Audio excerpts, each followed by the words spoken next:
Bom dia, hoje é 12 de abril, eu sou Ana Carolina Zitlag e esse é o Ouvindo um Podcast da Bloomberg Linha. Aqui eu te conto as principais notícias de economia e de negócios do Brasil e do mundo.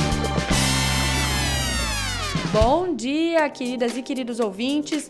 Estamos aí entrando em uma mais sexta-feira. Eu errei a formação dessa frase porque eu estava tentando fazer 3 coisas ao mesmo tempo, incluindo a leitura dessa introdução. Mas hoje nós vamos falar aqui de 4 assuntos bem interessantes, 2 de agro, porque vamos ser boiadeiras hoje, a começar pela produção de cacau no Brasil, que renasce com a mecanização e plantio no Cerrado. A gente também vai falar sobre como o secretário dos Estados Unidos sugeriu que a China tem favorecido a compra de milho e soja do Brasil. Aí das lavouras do centro-oeste brasileiro, a gente vai até New York, onde as empresas latino-americanas estão se preparando para fazer os seus IPOs. E, por fim, vamos falar sobre como os mercados estão prevendo que o Banco Central Europeu vai começar corte de juros antes do Federal Reserve. Sim, minha gente, é uma grande viagem pelos mundos dos negócios e da economia. Eu achei lindo isso que eu falei agora. Se você quer ficar por dentro de todas as notícias, não esqueça de seguir a Bloomberg Linha em todas as redes sociais. Se inscreva aqui no podcast, curta, compartilhe, mande para os amigos e amigas. Sempre muito importante para nós. E vamos às notícias. A quebra do cacau em uma fazenda na Bahia é feita em uma máquina que parece um trenzinho passando pela plantação, expelindo as valiosas amêndoas por um tubo e deixando as cascas da fruta tropical pelo solo. A cena mostra como a automação acelerou consideravelmente o processo em relação à colheita tradicional, intensiva em mão de obra, em que um trabalhador cortava galhos e abria os frutos de cacau com um facão. E você poderia ter lido isso tudo em Gabriela Cravo e Canela. Alô, Jorge Amado Fens. O uso da tecnologia faz parte agora de um esforço do Brasil de modernizar os métodos de produção de cacau e ajudar a estimular um renascimento do setor no país. Para o mercado global, a mudança traz a perspectiva de alívio para a escassez causada por problemas nos principais países produtores da África Ocidental. Os preços do cacau mais que dobraram este ano, atingindo um nível recorde, devido a condições climáticas extremas, doenças e problemas estruturais que prejudicaram o fornecimento da Costa do Marfim e de Gana. A gente tem falado aí sobre o aumento do preço do cacau e do chocolate, para a grande tristeza aí de muitos de nós, ao longo das últimas semanas. Ali antes da Páscoa foi uma grande turbulência. Nesses principais países africanos, produtores de cacau, os baixos salários têm dificultado a capacidade dos agricultores de investir em melhorias, limitando a quantidade de cacau que as suas árvores podem produzir. Isso tem atraído mais atenção global para o Brasil, que tem amplo conhecimento agrícola e agricultores com recursos financeiros para investir em novas lavouras. O Laerte Moraes, que é diretor-geral da unidade sul-americana da Cargill, em entrevista à Bloomberg News, disse que, abre aspas, o modelo de produção na África tende a se exaurir com o tempo, o que cria possibilidades para outras regiões. O Brasil tem todas as condições de ser um produtor de cacau com bastante eficiência e eficácia. Fecha aspas. A Trading, que está entre os grupos que trabalham com novas tecnologias para cultivar o cacau em áreas atípicas do Brasil, fez um recente acordo com agricultores do Cerrado e negocia agora com fabricantes de chocolate, procurando formar parcerias com produtores rurais para uma próxima fase de investimento no cacau. O Brasil, que perdeu seu status de grande produtor mundial por causa da praga de vassoura de bruxa, que assolou as produções de cacau do país há mais de 3 décadas, atualmente produz menos de 5% da oferta global de cacau e é um importador líquido. A Comissão do Cacau aqui no Brasil, a CEPLAC, quer duplicar a produção para mais de 440 mil toneladas por ano até 2030.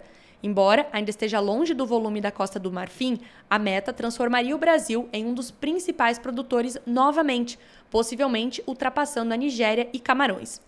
Antes, o Brasil utilizava métodos de produção que confinavam a produção de cacau a algumas áreas pequenas e mais úmidas, sob a sombra das árvores nativas mais altas.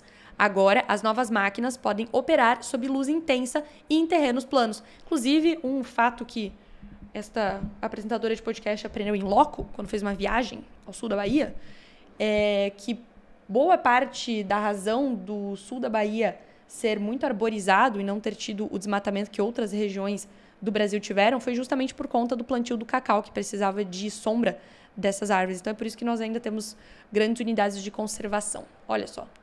Com irrigação melhor, voltando aqui para a matéria, uso de fertilizantes e pesticidas e seleção de mudas que resistem à exposição à luz solar, os produtores apostam que podem tornar as lavouras de cacau mais produtivas e mais resistentes a doenças e condições climáticas extremas. Vários agricultores que trabalham com as novas técnicas afirmam que a produtividade pode atingir cerca de 3.000 quilos por hectare, muito superior à média nacional de 491 quilos por hectare. A irrigação permite o plantio de cacau em zonas mais secas, semelhante à expansão da soja e do milho nas mesmas regiões que levaram o Brasil a se tornar um grande exportador dessas commodities.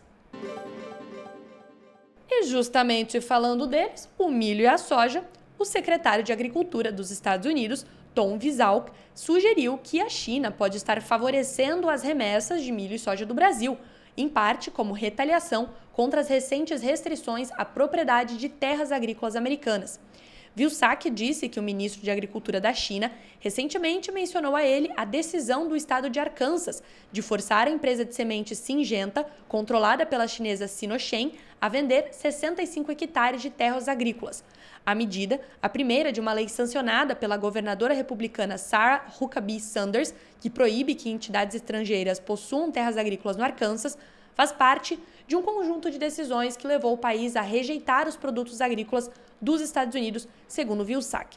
Diz ele, abre aspas, tivemos um déficit comercial de 6 bilhões de dólares no primeiro trimestre deste exercício fiscal.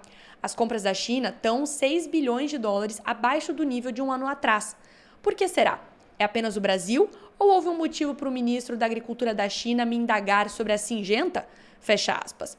Ele pergunta ainda, por que isso foi mencionado? Foi um sinal. A reportagem da Bloomberg News procurou a embaixada chinesa em Washington na terça por e-mail, mas não houve resposta. O Ministério do Comércio e o Ministério da Agricultura e Assuntos Rurais da China não responderam a pedidos de comentários.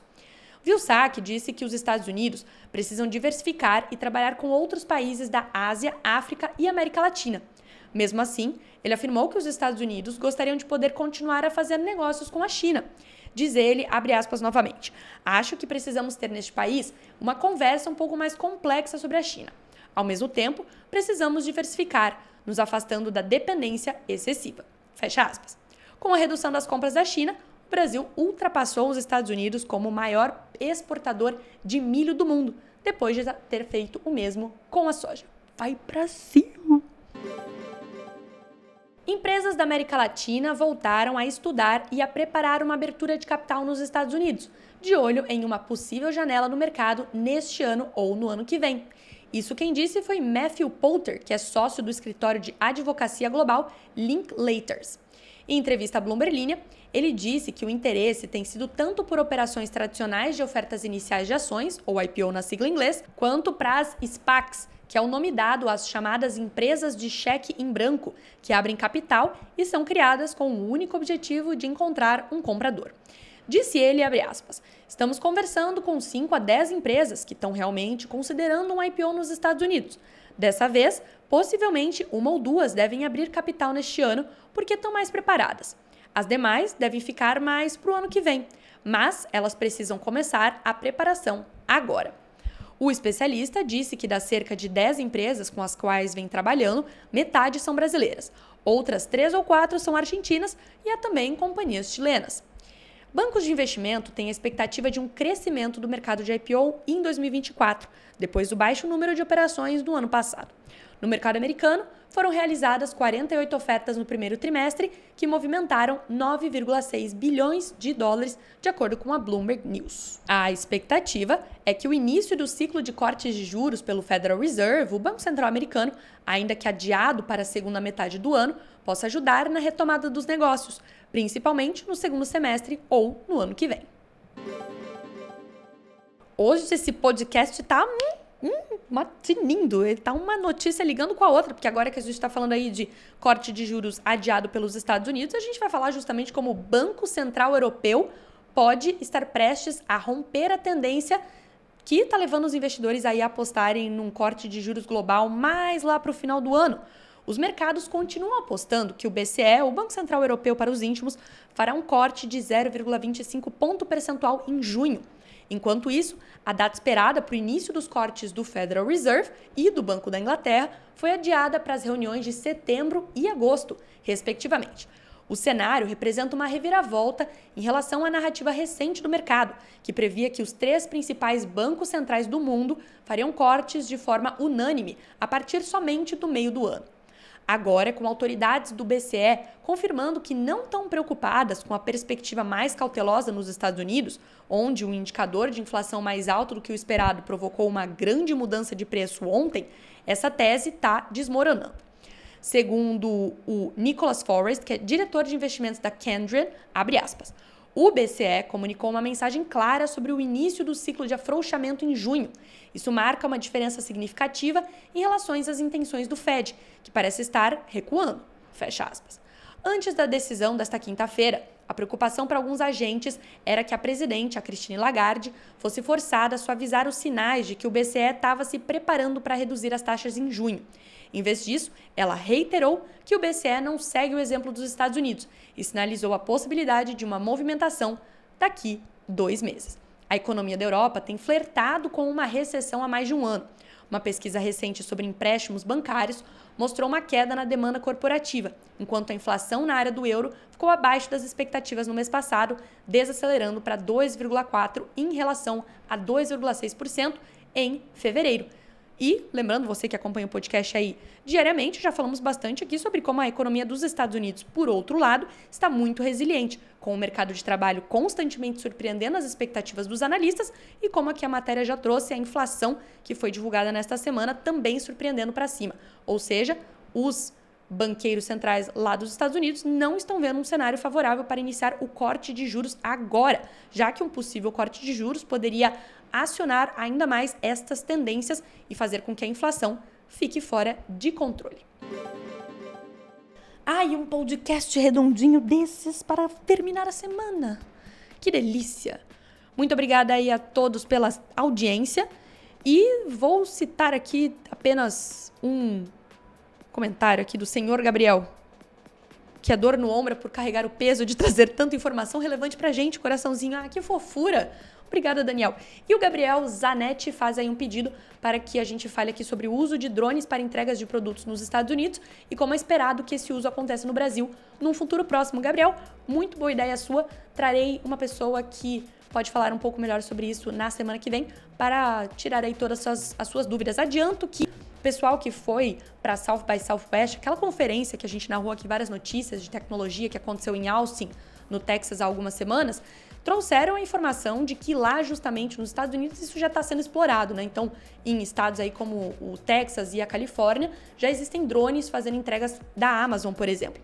Só que tem um fator aí de problemas com esses drones que estão sendo roubados ou que estão sendo interceptados. Então, houve uma conversa em relação à segurança com essas maquininhas voadoras. Traremos todas as informações na próxima semana. Desejo um bom final de semana a todos e até segunda-feira.